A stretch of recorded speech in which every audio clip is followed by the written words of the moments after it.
जुल्म के ये ज़ाब्ते हम नहीं मानते, जुल्म के ये ज़ाब्ते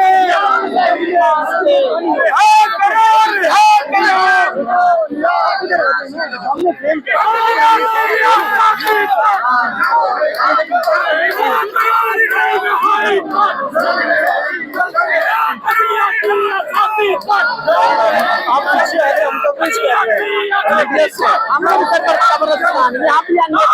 पीछे आए ना, आगे आगे कैसे होगी? लीडर के आगे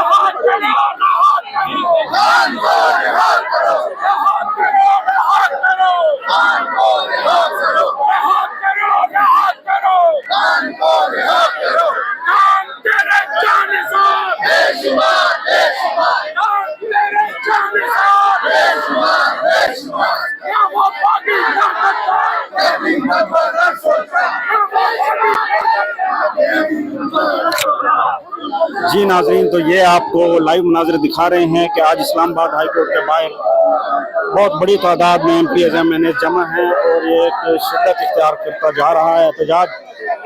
देख सकते हैं कि यहाँ कराची से, KPK से, पंजाब से और दीगर शहरों से जो है MPs MNAs पहुँचे हैं और एहतजाज कर रहे हैं, अपना एहतजाज रिकॉर्ड करवा रहे हैं।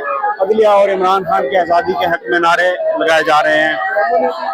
वकला की बड़ी तादाद भी मौजूद है। इसके अलावा महमूद खान अचकजई और अल्लामा राजा नासिर अब्बास भी यहाँ पहुँचे हैं।